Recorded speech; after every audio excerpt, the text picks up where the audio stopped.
boa noite. Estamos aqui hoje com um convidado mais que especial, que tem uma profissão que para mim é um dom. Estamos hoje com o Marcelo, um cantor local aqui da nossa cidade, que vai contar para vocês como é o mundo da música, quais são os desafios dessa profissão e como fazer mudanças de carreira, mudanças de estilos musicais, né, Marcelo? Seja muito bem-vinda, estou muito feliz de você estar aqui conosco hoje.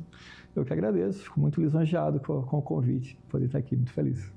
Marcelo, você é natural aqui de União da Vitória, sempre teve desejo pela música, me conta um pouquinho sobre você.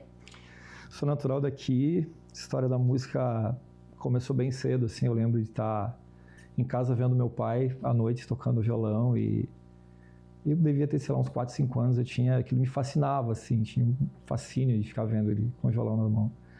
E ele guardava o violão em cima do guarda-roupa, assim, então era um lugar inacessível para mim, talvez por isso que ele guardasse lá em cima.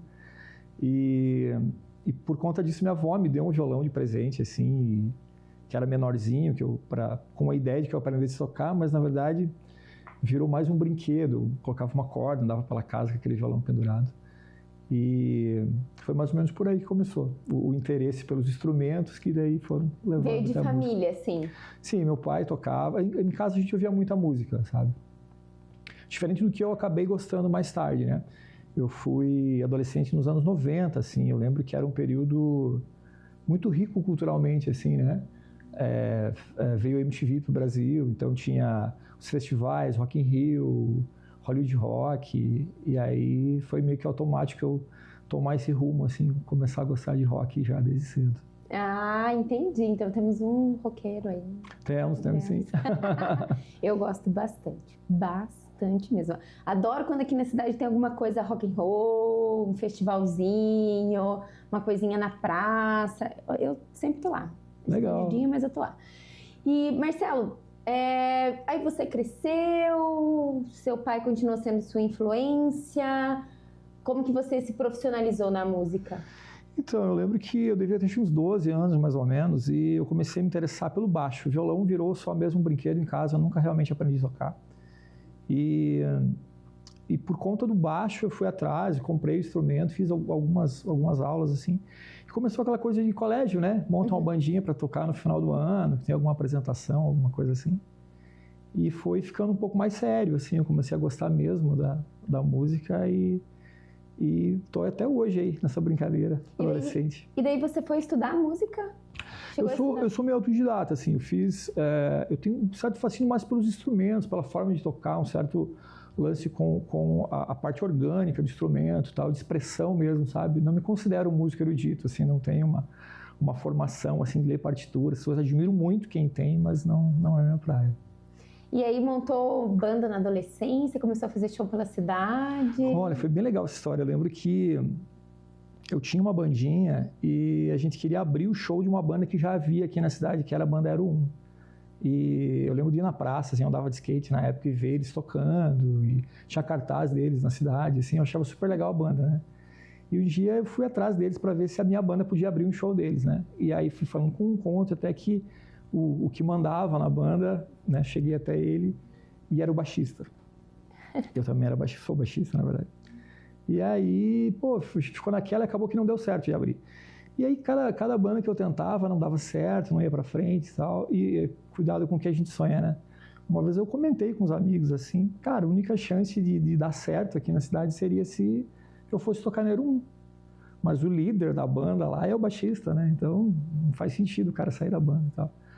E assim, acho que deu 1 mês ou 2, mais ou menos, na época do telefone fixo, né? Tocou o telefone em casa, era o pessoal da banda me convidando para fazer um teste. Uau! Show, né? Foi bem doido, assim. Quantos algo anos bem... você tinha? Eu tinha, acho que uns 17, 18, eu acho. Novo. E aí ele começou, a gente começou a tocar em festinhas, assim, já tinha algumas baladinhas da cidade que a gente tocava, abriu alguns shows quando vinham pra cá, e ali também já teve um projeto com música autoral, a gente chegou a gravar um CDzinho independente, foi bem legal. E aí fui pulando de banda em banda. E sempre aqui pela região, chegou a morar fora? Eu não morei, mas teve uma banda que a gente teve uma repercussão bem legal, assim, no sul inteiro. A gente tocou Rio Grande do Sul, Santa Catarina, Paraná, tocamos até na Argentina. que era Neguinho Jamming. Essa banda a gente foi longe, assim, com ela, porque foi ali que eu realmente peguei uma experiência mais profissional com banda, sabe? Viagem, a gente ficava 3, 4 dias fora, cidade diferente, hotel, aquela rotina de passar som, ir até a rádio para dar entrevista, volta pro hotel, passar a noite viajando para tocar na cidade seguinte, no outro dia. A gente abriu bastante shows. Foi um período interessante de crescimento individual também, assim, a gente tinha muito contato com outros músicos já profissionais, assim, do cenário nacional. A gente abriu vários shows, assim, fez até amizade com alguns músicos e foi um período bem legal, assim. E também era de rock? Era mais voltado para o reggae, a gente tocava rock também. E tanto que a gente até acabou a banda porque perdeu espaço, né? A gente começou tocando reggae mais ou menos no período em que o Armandinho ali estourou, né? Aí tinha Papas da Língua com música na novela, a gente abria todos esses shows, ficava no camarim com eles, era bem, bem legal o clima, assim. E só que com o tempo foi perdendo espaço, né? Eu me recordo que, se eu não me engano, era Guarapuava, eu acho, País Centro de Eventos, um lugar enorme, assim. A gente foi passar o som, a galera do staff por ali, e aí chegou um pessoal de roupa sertaneja, assim, com viola, né? E eu abri o show. Pra gente foi inusitado, porque geralmente eram bandas de reggae ou de rock, né? E depois daquele dia começou a acontecer com muita frequência. Todo local, cidade maior que a gente ia tocar, tinha uma dupla sertaneja abrindo e a gente fechando a noite. Com o tempo, inverteu.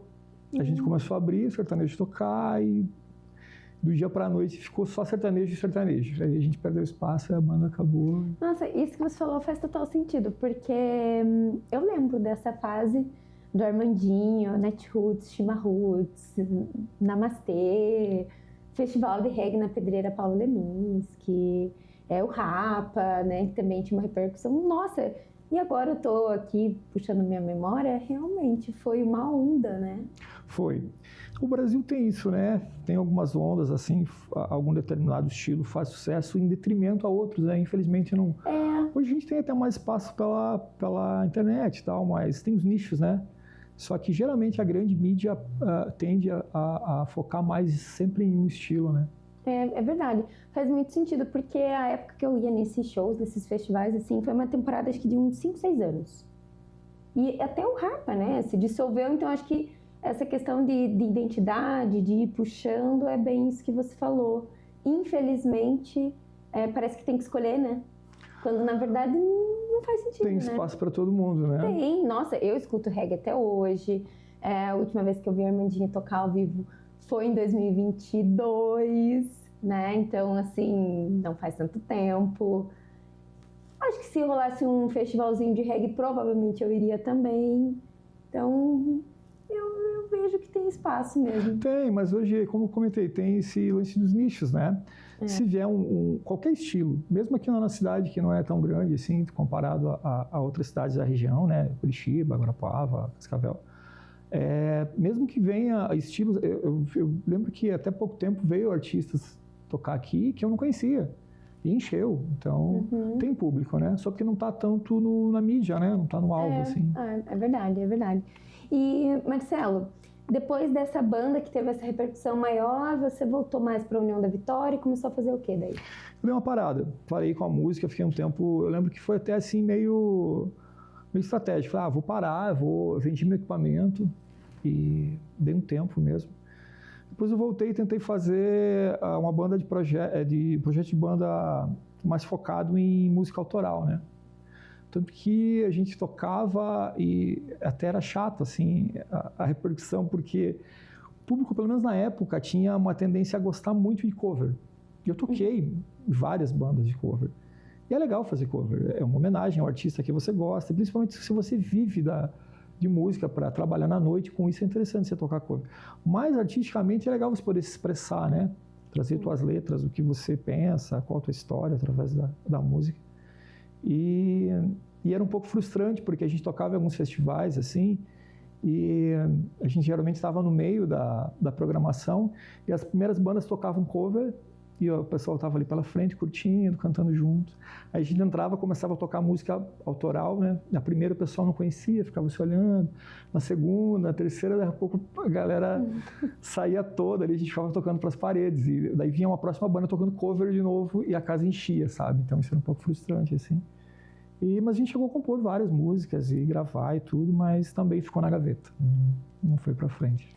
Mas você sempre viveu da música ou você tem outra profissão, tem outra coisa que te carrega? Todo tempo eu tive outras profissões paralelas, né? Nunca vi. E você vê que isso hoje, para quem quer ser artista, chega a ser um problema? Ter que se dividir? Olha, para quem quer ingressar no mundo da música mesmo, eu acredito que tem que ter a cabeça um pouco mais aberta musicalmente do que a que eu tenho, sabe? Eu gosto de alguns estilos em específico e não me sinto muito bem tocando outros estilos, os quais eu não tenho muito apreço ou convivência, né?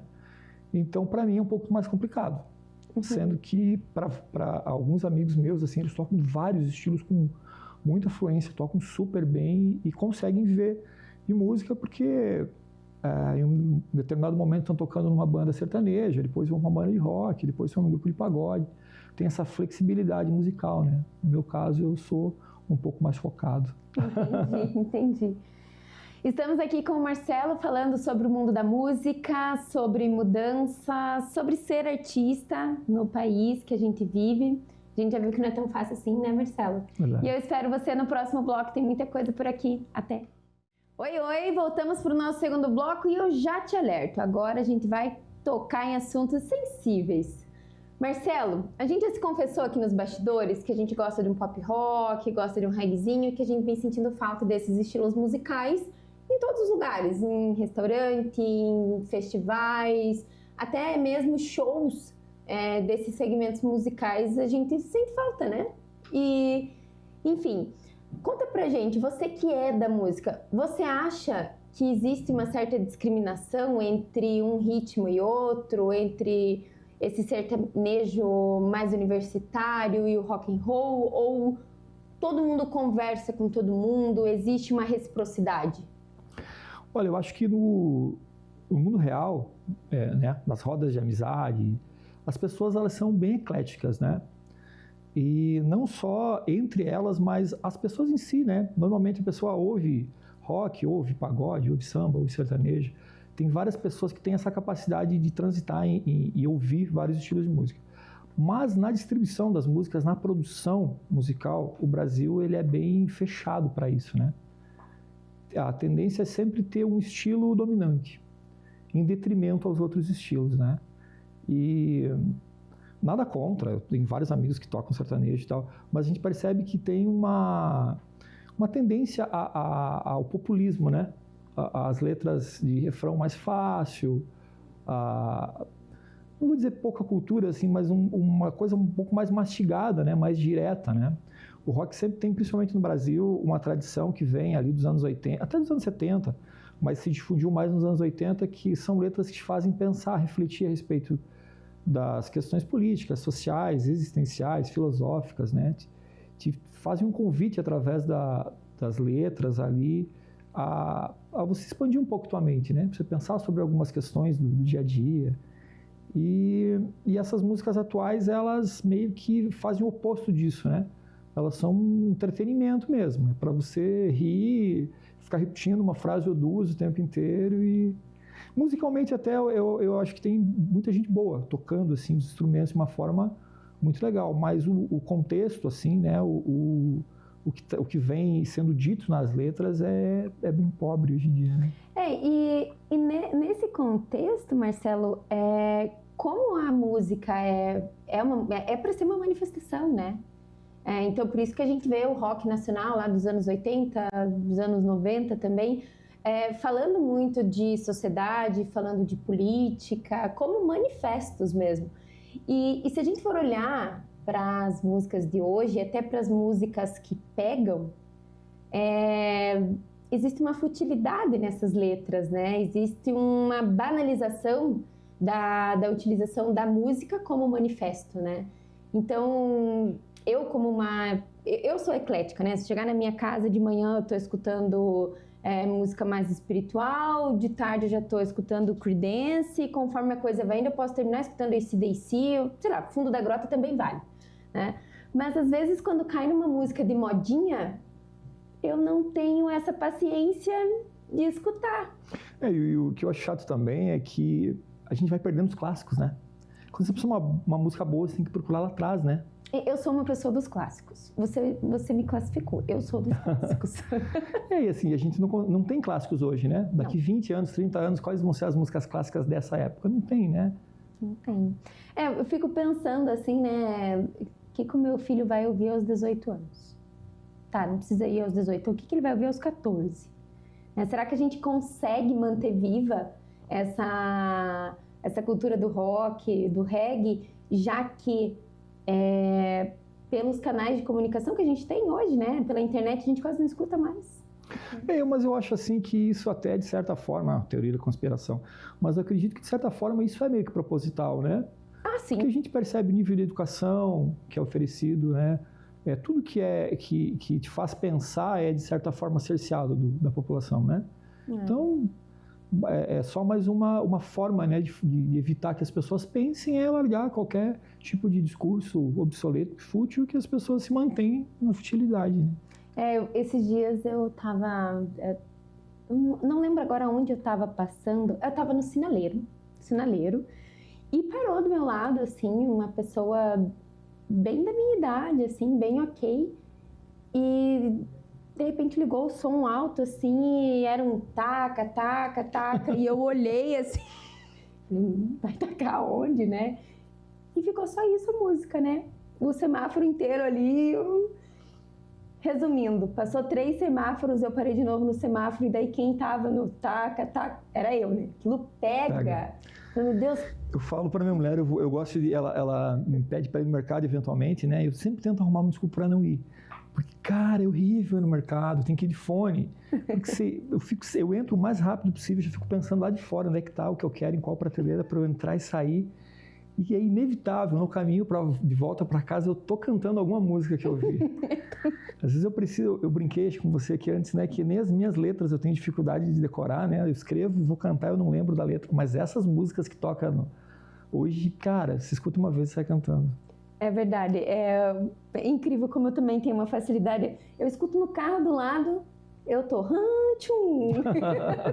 É um vírus musical, ele se implanta na tua cabeça. Musical. Mas, Marcelo, eu quero saber um pouquinho mais da tua personalidade, porque nessa nossa conversa eu percebi que você é muito seletivo e você é muito fiel ao que você acredita e ao que você gosta. Você em tudo, em todas as áreas da sua vida, você é assim? Porque você é bem objetivo. Bem seletivo e objetivo. Eu acho que é a melhor forma, né? Às vezes as pessoas têm uma frase que eu gosto muito, que está em Romanos 6,16, que o apóstolo Paulo fala que nós nos tornamos escravos daquilo que nós optamos obedecer. Então, em um mundo onde tem tanta informação, hoje em dia, por exemplo, é moda ser influencer, as pessoas querem influenciar outras pessoas, e muita gente, a maioria, quer ser influenciada, né? Então, você saber o que você quer, onde você quer chegar, quais os seus objetivos, quais as tuas metas e buscar desenvolver isso, eu acho que é mais ou menos por aí o caminho. Muito bom, eu adorei.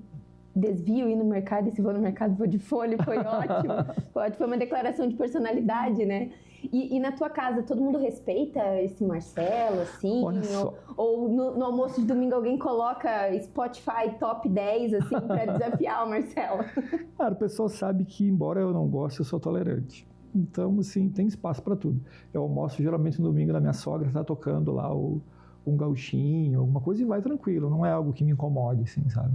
Até, Marcelo, é importante a gente falar, né? Porque aqui na região o gauchesco tem influência, eu escuto também, mas aqui o que a gente fala é da ausência de letras nas músicas, né? E a gente até falou que tem um novo ritmo, como que é o agro-sertanejo?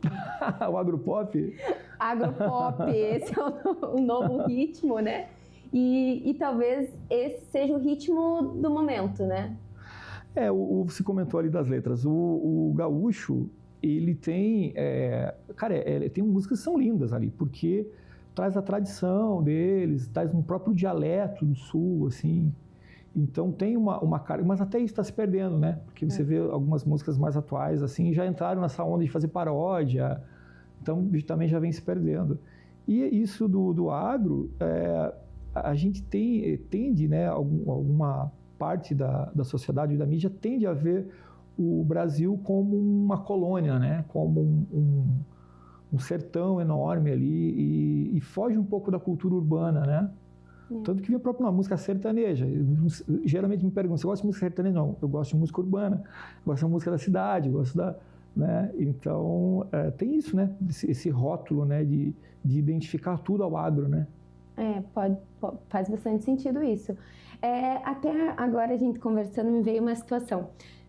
Você falou até o gauchesco vem com paródias e tal. Será que isso é reflexo do momento social que a gente está vivendo, que tudo a gente quer no imediatismo? Todo mundo quer lançar uma música e ser sucesso daqui meia hora, todo mundo quer resultado para ontem, porque a gente vê que os artistas mais consagrados, assim, não sei se essa é a melhor forma de eu dizer, mas eles galgaram um caminho para chegar até a música do sucesso, fizeram vários shows, abriram vários shows para daí então fazer um show.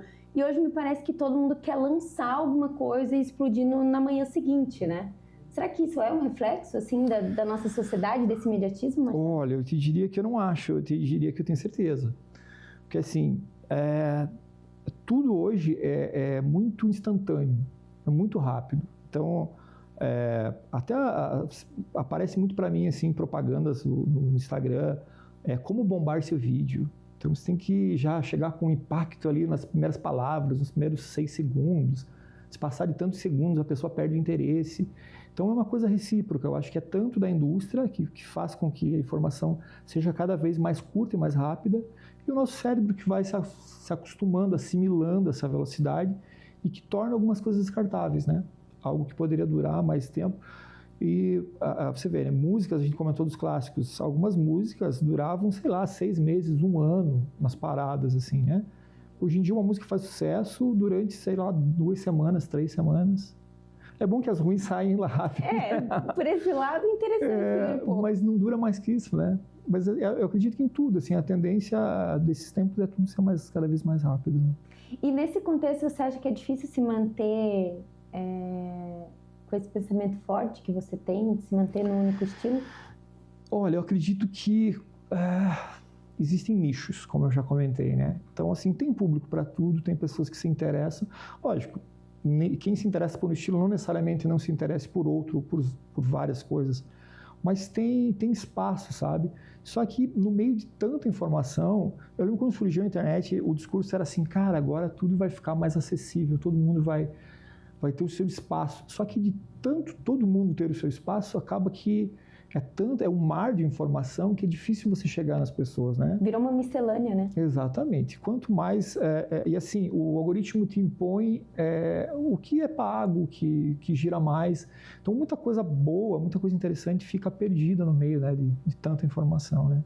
Eu concordo com você. Eu acho que, por mais que existam as bolhas sociais, a gente está numa miscelânea de muita coisa ali que nem sempre dá para se elitizar. Esse foi o nosso segundo bloco. Eu tô aqui com o Marcelo, nosso músico, um cara de opinião, um cara que tem o seu posicionamento. E eu espero você no terceiro bloco, porque a gente vai falar sobre mudança de estilo musical. Te espero! Voltamos para o nosso terceiro e último bloco. E agora a gente vai falar sobre mudança de estilo musical, Marcelo. Hoje de manhã eu estava te ouvindo no Spotify, né? E no final a gente vai dar a dica para vocês ouvirem também o Marcelo. A gente falou que você foi pro rock, foi pro reggae, demos uma polemizada aí nesse circuito musical que está sempre voltado a um único estilo.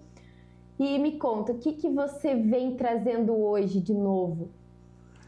Então, eu sempre busquei, quando eu compus, sempre que eu escrevia alguma letra, eu sempre buscava trazer para essas letras, para essas canções, o que eu estava vivendo. E eu até acredito que seja mais ou menos esse o princípio da arte, né? Você conseguir transformar a tua vivência, as tuas histórias pessoais em canções, em algo que possa tocar, emocionar as pessoas. E nesse meio tempo, eu tive uma mudança. O pessoal usa a palavra conversão quando você... Geralmente é aplicado à religião, né? Faz todo sentido, mas se a gente for parar para pensar na palavra conversão, né, na autoescola, conversão à direita, conversão à esquerda, é algo que você está seguindo um caminho, né? A tua vida segue para uma determinada direção Em determinado momento, ela toma um outro rumo, né? Então, quando isso aconteceu na minha vida, eu comecei a sentir o desejo de fazer canções que expressassem esse meu novo momento, né? E foi mais ou menos por aí que começou tudo. Então, essa mudança tem a ver com a tua pessoa mesmo, com o que você vem vivendo agora, né? Com certeza, com certeza. Mudanças radicais. Mudanças radicais. Marcelo, e nessa mudança toda você lançou um projeto, que é isso que eu gostei bastante, estava ouvindo hoje cedo, que é um MOP. De onde veio esse nome? Então, o MOP, para quem não sabe, é aquele esfregãozinho de limpar o chão. Boa, boa. Muito então, útil, muito útil. O nome MOP, ele surgiu assim aos 44 do segundo tempo. Eu estava com as músicas gravadas, estava tudo certo já. E o nome que eu queria usar para o projeto era Oráculo. Só que quando eu fui pesquisar, tinha muita gente já usando esse nome. E aí começou um transtorno, assim, cara, eu não fazia ideia de que nome colocar. Aí perguntei para um monte de amigo, para minha mulher, sabe, todo mundo próximo de mim, eu pedia ideia, sugestão, e fui procurar em livros, e um monte de ideia, e nada dava, sabe, nada batia, assim, né? E como é um projeto, a gente não chegou lá, mas é um projeto voltado para um momento espiritual que eu venho vivendo, que conta uma experiência, né, que eu tive. Então, nada mais justo do que eu recorrer a quem me inspirou, né? Eu fiz uma oração, falei, cara, me dá uma luz aí, me ajuda a escolher um nome que está em cima da hora e eu preciso de um nome. Passou uns dias assim e eu acordei de manhã, MOP, com esse nome na cabeça. MOP, o que é MOP? E aí fui pro chat GPT para procurar o que era, né? Esfregão, palavra de origem inglesa lá, que é pano de chão. E aí, na hora que eu fiz, falei, cara, é o nome que eu pedi, né? O nome do projeto vai ser MOP. Aí encontrei minha mulher, assim, indo do estúdio, eu tenho um estúdiozinho no fundo do apartamento, indo para a sala, encontrei ela na cozinha, falei, amor, o nome do projeto vai ser MOP. Ela começou a rir, ela falou, não coloca esse nome, você tá ali, ó, o MOP, ó. Mas até então eu não entendi o porquê, sabe? Aí eu fiquei pensando, assim, filosofando, porque alguma coisa com chão, com queda, tem uma música do Guilherme Sá que eu gosto muito, que fala que a gravidade é uma punição nos imposta para nos mostrar o quão próximo do pó nós estamos. Então, cara, passou um monte de coisa na minha cabeça. E aí passou, acho que mais uns 2 dias, mais ou menos, eu estava saindo de casa, assim, manobrando o carro na garagem. MOP. Música, oração, palavra. Palavra com P maiúsculo, né? De Bíblia, né? Então, ali naquele momento fez todo sentido e aí... Não, e fechou, né? Fechado. Não, casou muito bem, né? E, Marcelo, nessa tua fase mais religiosa, mais espiritual, o que te trouxe para essa nova versão? Você sempre foi um cara voltado à espiritualidade? Como que isso chegou para você? Eu sou de família cristã, né?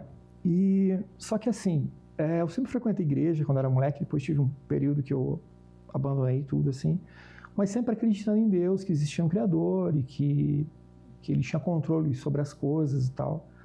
Mas, para mim, era algo como, sei lá, um cantor famoso, um ator, alguém distante, sabe? Eu sabia da existência de Deus, mas eu não tinha um contato com Ele. Lógico, todo mundo tem isso, né? Até os ateus, eu acredito, na hora do desespero, meu Deus, né? Corre. Mas eu não tinha essa experiência, né? Até um determinado momento na minha vida em que eu tive uma experiência real com Cristo. E isso aí, cara, mudou tudo. Aí você sentir que Ele é real, que Ele é palpável, que você pode ter experiências com Ele, que Ele pode transformar a tua forma de pensar, a tua forma de viver. Falta até palavras para explicar, assim, mas é algo fantástico. Aí mudou a tua percepção mesmo? Mudou. A Bíblia tem um termo que é metanoia, né? Que é uma mudança de pensamento. E eu acredito que, assim, isso traz até a nossa cosmovisão, faz com que ela mude. Você passa a ver o mundo de uma forma diferente, as coisas, as pessoas, e é uma experiência que eu indico para todo mundo.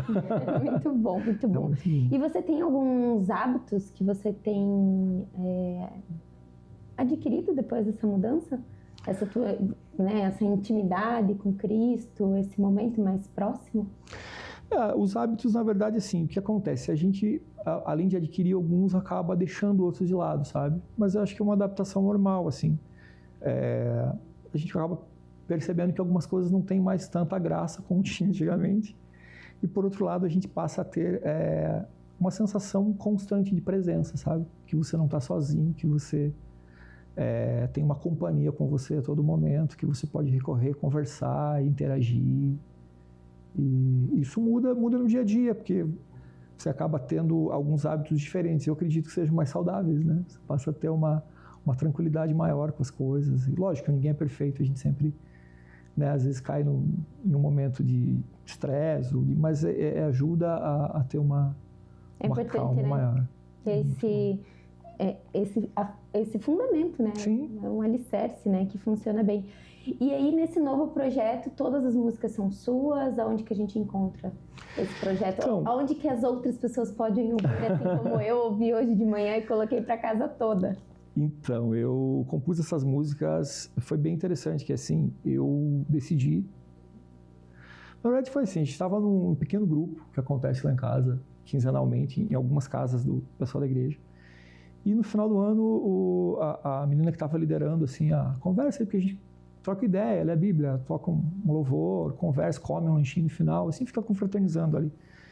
E como era a última reunião do ano, ela perguntou assim, ela pediu para que as pessoas, cada uma falasse o que tinha de desejo para o ano seguinte, isso era final de 2023. E aí as pessoas foram falando que elas tinham vontade de fazer no próximo ano. E eu, cara, fiquei pensando o que eu vou falar quando chegar a minha vez, eu não fiz nenhum plano para o próximo ano, né? E aí quando eu fui chegando perto, falei, cara, tem uma coisa que eu quero, tenho uma ideia de fazer um projeto e seria muito legal fazer nesse próximo ano. E só que assim, meu plano era comprar um violão para começar a fazer isso, sei lá, em março, depois que passasse as festas de final de ano e tal, sobrasse uma grana, a gente gasta o 13º e já começa a se endividar para o próximo, né? E o plano era pegar um violão. E daí no Natal, cara, do nada, assim, entrega de presentes, ali a família toda reunida, tinha uma caixinha lá para mim, eu abri, tinha uma cartinha da minha mulher, uns perfumes, umas coisas dentro. Ela falou, estava escrito na carta assim que alguns sonhos dependem da gente, né? Mas que ela estava comigo para me apoiar em todos. Tinha um presente para mim embaixo da cama. Cara, foi lá, tava um violão exatamente na descrição que eu queria, da marca que eu queria, do jeito que eu queria, que é super chato para instrumento. E daí começou a surgir. Eu brinquei lá, mudei, porque eu não toco violão, né? Aprendi a tocar violão para criar as músicas. E aí mudei as afinações lá e começou a surgir as músicas. E aí, assim, basicamente são relatos de experiências, sabe? Lógico, eu procuro não fazer isso de uma forma tão objetiva para que não fique chato, né? Tem que ter um certo lirismo ali, E as músicas estão disponíveis, são 4 canções, elas fazem parte de um álbum chamado Lá Fora. E eu compus as 4 músicas, gravei voz, violão e baixo. Tem 2 participações instrumentais, o Diego, da Vogone Studio, que fez a produção do disco, toca violão O Que Eu Quero Lembrar. O Vander, meu amigo, toca violão No Silêncio. Davi, meu amigo pastor, declama um texto bíblico em Redenção. E a minha esposa fala um versículo bíblico na música Éfeso. Então são essas participações do disco. Eu acho que a forma mais fácil de encontrar, né, todo mundo tem Instagram, acredito que seguindo ou entrando no perfil do MOP, que é MOP Sound, som em inglês, MOP Sound, @MOP Sound, e lá tem o link para o Spotify. Na verdade, as músicas estão em todas as plataformas digitais. Eu acabei criando uma forma um pouco complicada de achar, se eu pudesse voltar e resolver isso, mas agora já está editado, já está lançado. M maiúsculo, espaço O minúsculo, espaço P maiúsculo. É essa forma de colocar na pesquisa para encontrar. MOP. Isso. Separadinho. Música, oração e palavra. Faz sentido, faz sentido. Marcelo, gostei muito de conversar com você. Acho que você tem uma inteligência artística muito interessante, assim, você sabe do que você está falando. O que eu mais gostei da tua personalidade foi essa tua manutenção do teu ponto de vista. Eu percebo que as pessoas hoje em dia, elas são muito políticas. Então elas falam o que as pessoas querem ouvir conforme o ambiente em que elas estão, né? Isso em certa medida é bom? Me parece que sim, dependendo do que você exerce, se você tem uma representatividade institucional, mas ao mesmo tempo é importante a gente saber a nossa identidade, né? Saber o que nos traz até aqui, o que nos leva para frente também, né? Então, muito obrigada pela tua personalidade, pela tua entrevista. Gostei bastante de conhecer você. Eu espero que o nosso público também procure a MOP lá no Instagram, M_O_P, né? Música, oração e palavra. Obrigada mais uma vez pelo teu tempo, pela tua sabedoria. Eu vou conversar mais com você ainda após o programa. E agora, para não deixar você curioso, fique com a música No Silêncio do álbum Lá Fora, do projeto MOP, do nosso entrevistado Marcelo.